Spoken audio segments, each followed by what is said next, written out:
동서고금을 막론하고 사랑 이것은 연극이나 뮤지컬이나 영화나 할 것 없이 매우 주요한 주제가 됩니다. 예나 지금이나 변함없이 사랑에 대한 이야기는 드라마, 영화, 심지어 책으로도 계속해서 만들어지고 있습니다. 우리는 때때로 이러한 것들을 접하면서 보이지 않는 사랑을 보는 것처럼 느낍니다. 그 작가의 그 사랑의 해석을 들으면서 사랑은 이런 거구나 하고 때때로 뭉클함을 느끼기도 합니다. 그런데 성경에는 이 사랑에 대한 언급이 선명하게 기록되어 있는데 단순히 보이지 않는 피상적인 사랑을 언급하지 않습니다. 성경에는 너무나도 선명한 아버지의 사랑의 실체를 낱낱이 기록하고 있습니다. 그 사랑이 어떠한 것인지 오늘 말씀을 통해서 한번 찬찬히 살펴보려고 하는데요. 오늘 말씀이 재미있게도 이렇게 시작이 됩니다. 10절 제가 한번 읽어볼 테니까 한번 눈으로 봐주시기 바랍니다. 사랑은 여기 있으니, 사랑은 여기 있으니. 저는 늘 이 질문 아닌 진술 앞에 스스로 자문해 봅니다. 사랑은 여기 있으니. 우리 가정 안에, 우리 일터 안에, 우리 교회 안에, 무엇보다 우리 중심에 그 사랑이 있는지를 잠잠히 돌아봅니다. 우리 중심에, 우리 교회에, 일터에, 가정이 사랑이 여기 있다라고 고백할 수 있는 모든 성도님들이 되셨으면 좋겠습니다. 네, 오늘 우리는 이렇게 인사를 나눴죠. 오늘은 기회입니다 라고요. 제가 그렇게 인사를 나누자고 하면서 밝게 웃으며 인사 나눠보겠습니다 라고 했습니다.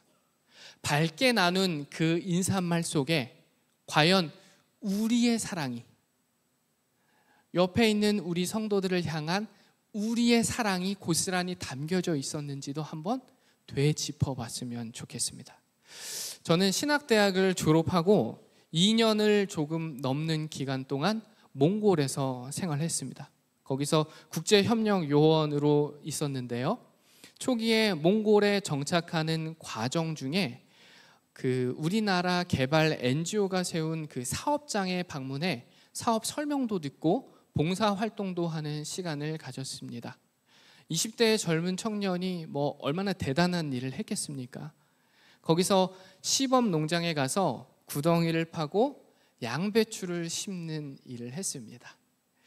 노동에 익숙치 않으니까 허리도 아프고 목도 아프고 손목도 아프고 그랬습니다. 그럼에도 불구하고 열심히 했습니다. 왜냐하면 현지에 많은 사람들이 지켜보고 있는데 허리 아파서 못하겠어요 이런 말을 할 수가 없기 때문에 아주 열심히 했습니다. 그렇게 열심히 하던 와중에 잠깐의 쉬는 시간이 주어졌을 때였습니다. 모처럼 허리를 펴고 저 먼 발치를 바라보는데 몽골 그 어린 소녀 2명이 저희 주위를 배회하는 것이 보였습니다. 저는 그 소녀들을 향해 손짓하면서 말했습니다. 이쪽으로 오라고. 물론 몽골어로 얘기했겠죠. 이쪽으로 오라고 말이 끝나기가 무섭게 소녀들이 정말 손살같이 달려왔습니다. 저는 그 아이들을 와락 안아주고 싶은 마음에 팔을 넓게 벌렸습니다. 그런데 그 아이들이 점점 다가오면 다가올수록 제 눈에 들어오는 건 뭐냐면 보석 같은 영혼이 아니라 좋기 몇 년은 빨지 못했을 누더기 같은 옷이 눈에 들어왔습니다.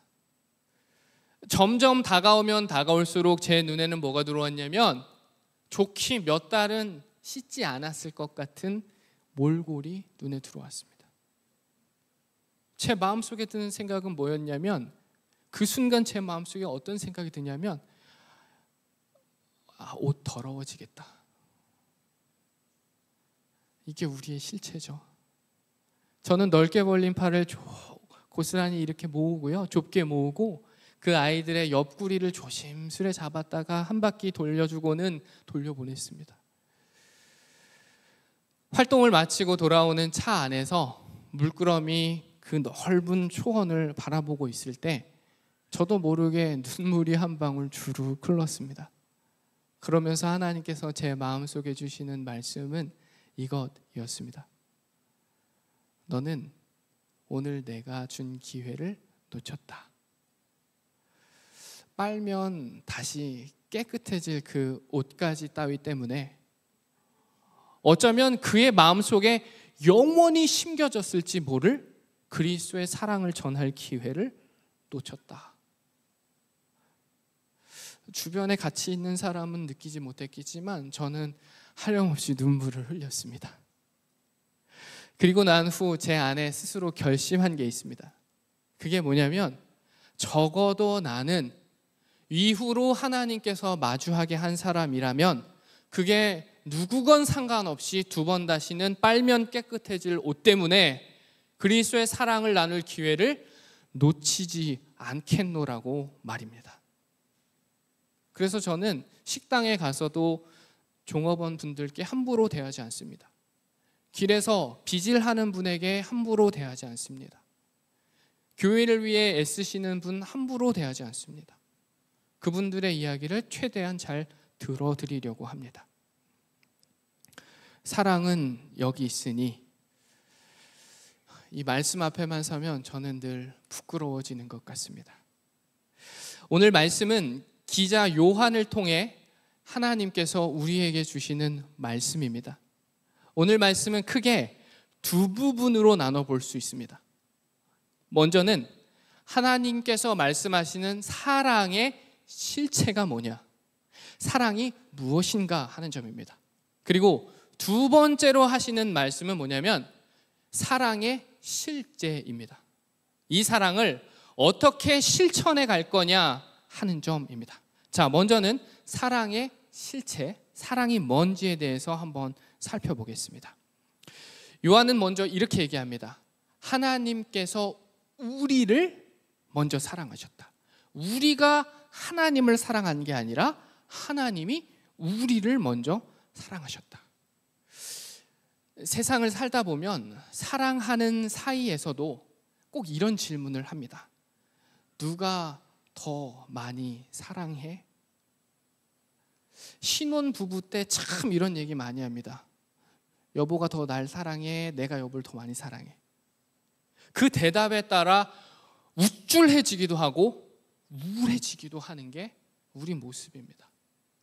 나보다 내가 그를 사랑하는 것보다 그가 나를 더 사랑한다는 말이 기분 좋고 우월하게 만들지만 반대로 그보다 내가 그를 더 사랑한다는 마음이 어딘지 모르게 우울하고 위축되게 만듭니다. 그런데 무엇이 하나님이 보이신 사랑과 더 가까운지 기억하셔야 됩니다. 하나님 사랑은 그가 나를 사랑하느냐 마느냐와 상관이 없습니다. 하나님의 사랑은 위로부터 아무 조건 없이 우리에게 부어주시는 사랑입니다. 하나님이 우리를 창조하셨고 독생자를 보내셨고 십자가를 감당하게 하셨고 이 모든 과정이 하나님이 우리를 사랑하신다는 선명한 증거인 셈입니다. 우리가 이를 위해서 한 것이 있습니까? 전혀 없습니다. 내가 누군가를 더 많이 사랑한다는 것은 내 안에 하나님께서 허락해 주신 그 사랑을 잘 실천해 가고 있다는 것을 꼭 기억하셨으면 좋겠습니다. 자, 10절 하반절을 보겠습니다. 제가 읽을 건데요, 눈으로 한번 따라와 주시기 바랍니다. 하나님이 우리 죄를 속하기 위하여 화목 제물로 그 아들을 보내셨습니다. 자, 이제 요한은 그 사랑의 실체에 대해서 보다 구체적으로 설명을 해 갑니다. 10절 하반절에서 그 하나님의 사랑에 대한 실체를 두 가지로 볼 수 있는데요, 두 가지 키워드로 볼 수 있는데, 하나는 하나님의 용서하심, 구원하심에 대한 사랑이고, 두 번째는 하나님의 희생하심과 헌신하심에 대한 사랑입니다. 자, 첫 번째로 하나님이 보이신 사랑의 실체, 용서에 대해서 잠깐 말씀 나눕니다. 누가복음 5장 32절입니다. 제가 읽겠습니다. 내가 의인을 부르러 온 것이 아니요 죄인을 불러 회개시키러 왔노라. 의인을 부르러 온 것이 아니요 죄인을 불러 회개시키러 왔노라. 예수님은 하나님께서 자신을 이 땅에 보내신 목적을 정확히 알고 계셨습니다. 그리고 그 목적에 합당한 삶을 사셨습니다. 예수님은 결코 높은 자리에, 의인의 자리에 있는 이들에게 가지 않으셨습니다. 낮은 자리에 죄인에 있는 이들에게 가셨습니다. 그리고 그들과 함께 하셨습니다. 손가락질하는 수없이 많은 높은 자리에 있는 이들의 시선에 아랑곳 않으셨습니다. 그럼에도 세리와 여러 죄인들과 예수님은 함께 하셨습니다. 예수님의 이 사랑에 힘입어 오늘 우리는 살아갑니다. 그분이 보이신 그 용서가 오늘 우리에게도 보이고 있는지 돌아봤으면 좋겠습니다. 사랑하자 이게 아니라 구체적으로 그 사랑이 용서로 나타나줬으면 좋겠습니다. 꼭 이렇게 말씀을 드리고 나면 예배를 마치고 꼭 이렇게 얘기하시는 분들이 계십니다. 권사님, 오늘 목사님 말씀 들었지? 용서하래. 용서해. 맞는 말이지만 틀린 말입니다. 내용은 맞지만 방법이 잘못됐습니다. 제가 늘 경계하는 게 있습니다. 이것은 말씀으로 누군가를 재단하려 하는 것, 말씀을 도구로 삼아서 누군가를 찌르려고 하는 것, 제가 가장 경계하는 부분입니다. 용서하지 못하고 있는 그분을 용서해 주세요. 그분에게 왜 용서하지 못하니? 라고 강요하는 게 아니라 그분의 때를 기다리면서 용서하지 못하고 있는 그분을 용서하는 마음으로, 안타까운 마음으로 봐주시면 되는 겁니다. 이게 하나님께서 우리에게 기대하시는 진정한 용서인 것입니다. 잠잠히 기다리면서 용서하지 못하고 있는 그분까지 용서해 줄 수 있는 성도님들 되시길 바랍니다. 두 번째 사랑의 실체는 뭐냐면 하나님께서는 희생, 헌신으로 그 사랑을 보이셨습니다. 로마서 5장 8절을 제가 읽겠습니다. 우리가 아직 죄인 되었을 때 그리스도께서 우리를 위하여 죽으심으로 하나님께서 우리에 대한 자기의 사랑을 확증하셨느니라. 예수님은 말로만 그 사랑을 전하지 않으셨습니다. 십자가에서 그 사랑을 보이셨습니다. 죄로 인해 하나님과 분리된 우리를 그 십자가의 은혜를 통해 다시금 연결해 주셨습니다. 하나님과 화목에 이르게 하기 위해 예수님께서는 친히 화목 제물이 되어 주셨습니다. 의인을 위한 게 아니라 죄인을 위해서 말입니다. 여기 계신 분들도 다 저와 같은 마음이실 겁니다. 사랑하는 이들을 위해 무언가를 줄 수 있는 주는 것은 큰 기쁨입니다. 자녀들이 있으시다면 자녀들에게, 손주들이 있으시다면 손주들에게. 참 놀랍습니다. 내 걸 주는데 그렇게 기쁩니다. 저도 제 자녀에게 제 걸 주는데 그렇게 기쁩니다. 사랑하는 이에게 주는 건 그렇습니다.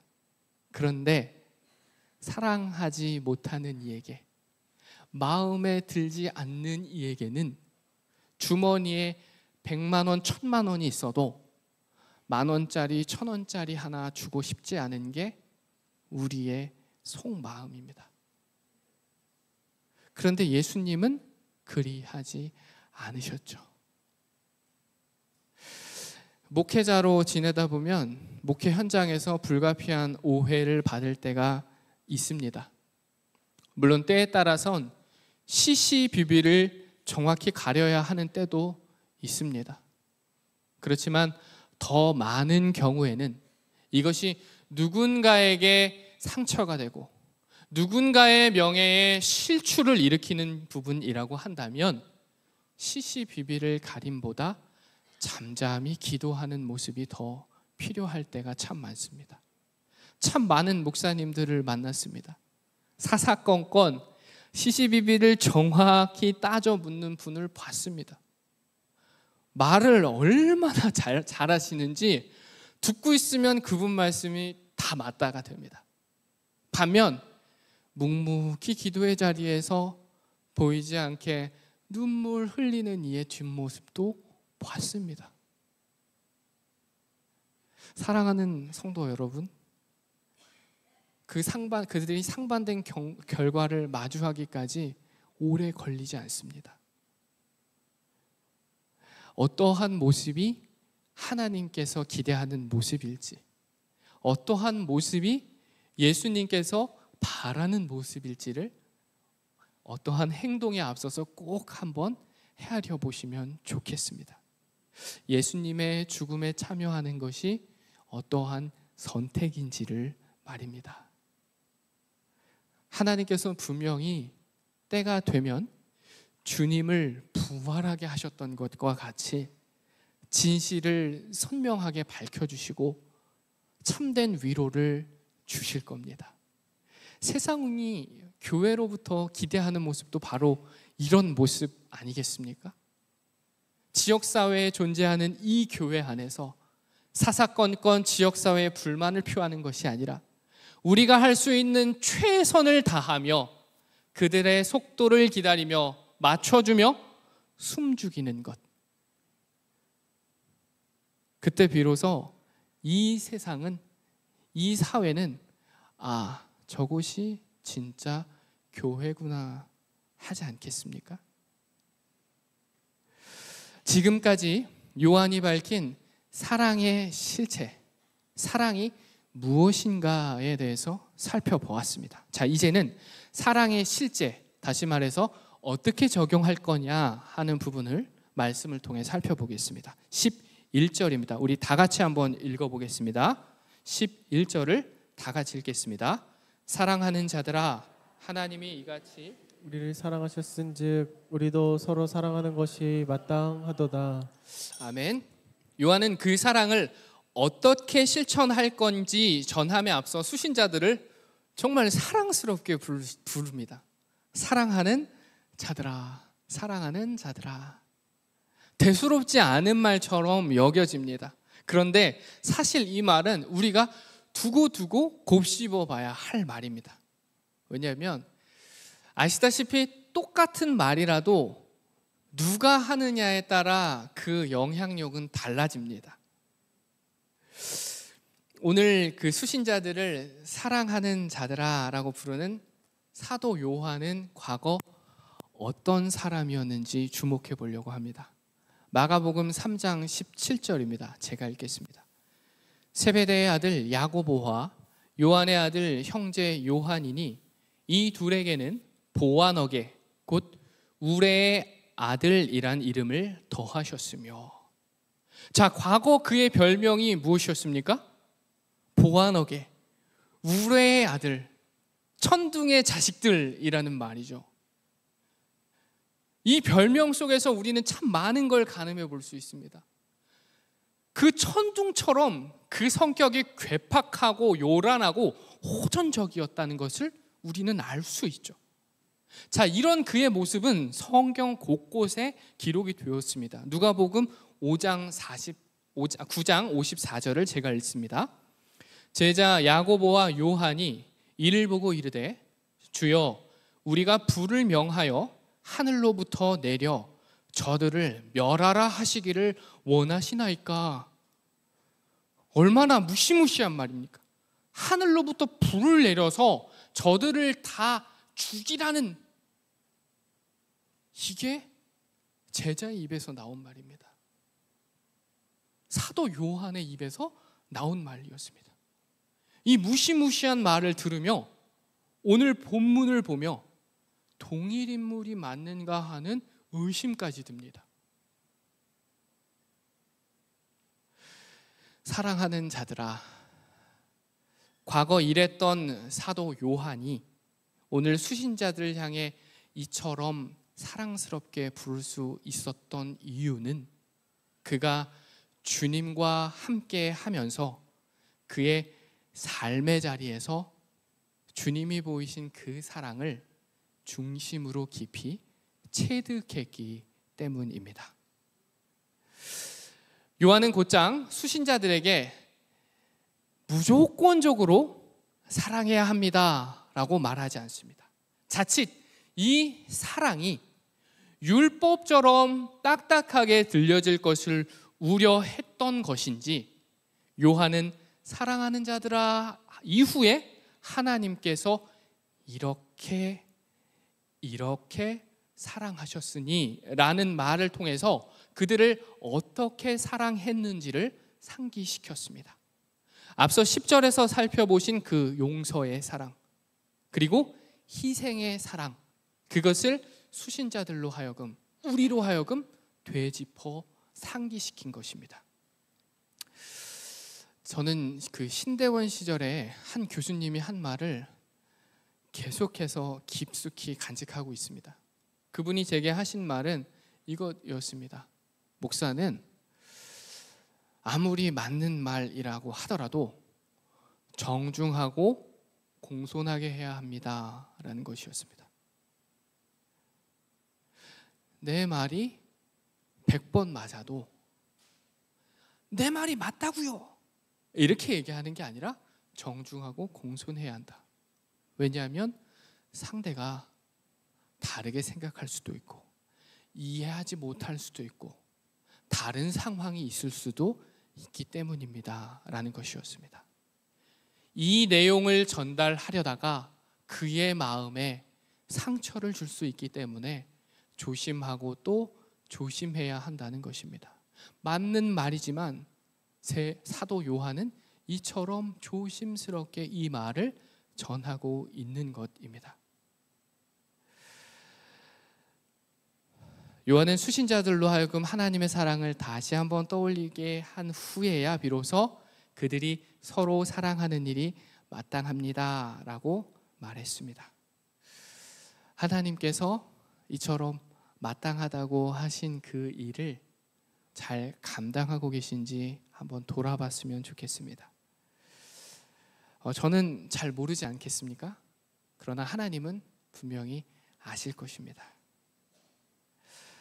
저는 사실은 이 말씀을 할 때면 늘 골방에 숨고 싶어집니다.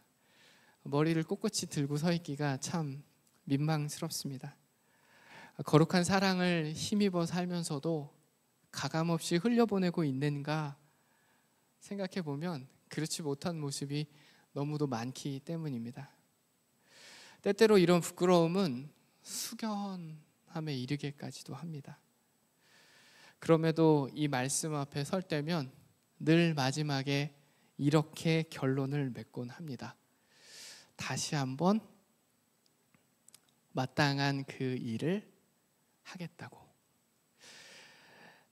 우리의 아들도 해낸 일입니다. 사랑하는 성도님, 우리의 아들도 해낸 일을 우리도 해낼 수 있지 않겠습니까? 말씀을 맺습니다. 오늘 우리는 하나님의 나라를 확장하는 일과 주님의 몸된 교회를 세우는 일을 위해 이곳으로 부름받았습니다. 이 거룩한 부름 앞에 마땅히 해야 할 일, 이것이 무엇인지를 똑똑히 기억하고 이 일을 해내갔으면 좋겠습니다. 이것이 어제는 그랬었는데 내일은 그렇게 해야지가 아니라 오늘 하겠다고 모든 성도님들이 결단했으면 좋겠습니다. 세상이 빠르게 변하면 변할수록 더 많은 사람들은 그리스도의 사랑, 그 참된 사랑에 더 심한 갈증을 느낄 수밖에 없습니다. 저는 교회가 이 모든 분들을 담아낼 수 있는 큰 그릇이 됐으면 좋겠습니다. 이것을 통해서 찬란했던 과거를 향수하며 허물어져가는 많은 교회들 중에 하나가 아니라 어제보다 더 큰 내일을 계획하고 계신 우리 주님과 함께하는 교회가 됐으면 좋겠습니다. 그날 드린 첫 찬송의 감격과 눈물을 과거의 한 사건으로 몇몇의 기억 속에만 남아있는 것으로 내버려 두어서는 안 됩니다. 현존하는 미래인 다음 세대들이 그때의 그 감격과 눈물을 체득해 갈 수 있도록 이 자리에 계신 분들이 버팀목이 되어 주셔야 합니다. 주님의 사랑이 머무는, 주님의 사랑을 전하는, 주님의 사랑이 가득한 공동체가 우리가 될 때 우리는 하나님께서 요한을 통해서 우리에게 주신 이 편지에 이렇게 응답하게 될 겁니다. 주님, 사랑은 여기 있습니다 라고 말입니다. 사랑하는 성도 여러분, 근심과 걱정이 아니라 오롯이 주님의 사랑 그 하나만으로 삶의 자리를 채워가 주시기를 바랍니다. 그때 우리는 비로소 입술만이 아니라 삶에서 함께 고백하게 될 겁니다. 사랑은 여기 있습니다 라고 말입니다. 이런 교회 되시기를 진심으로 축원합니다.